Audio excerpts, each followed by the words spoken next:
So before we get into the calculator assume section, this is how I'd set my calculator up for an exam. I'd start off in main and delete everything there and edit clear all variables in a clear all.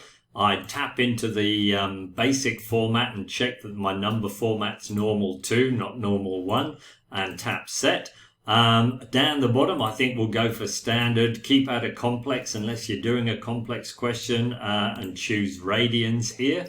Then into the apps we're likely to use. So in the E activity, nothing there. But if I go to open, then I've got 3 for specialist here. 1 for complex numbers, 1 for vectors, and 1 for everything else. So I think I'll leave. I'm not quite sure which one I'm going to use first. So I'll leave the E activity just ready to go to load one up.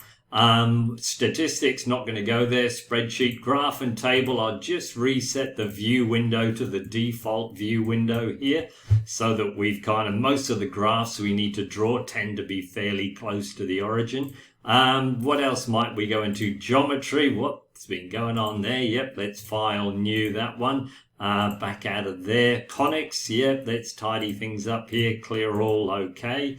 Where else? None of these other apps are likely to get a work at.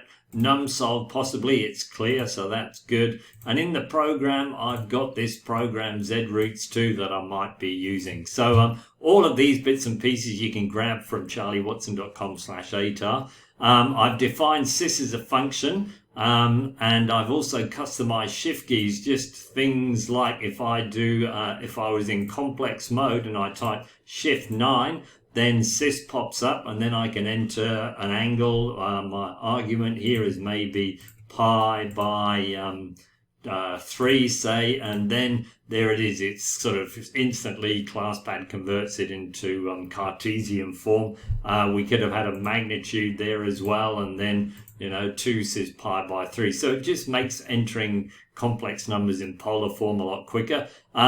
We've got some other courses that show you how to do these kind of things rather than get into it here. So, but you might see me doing some of these. Typically, shift left bracket is going to give us T.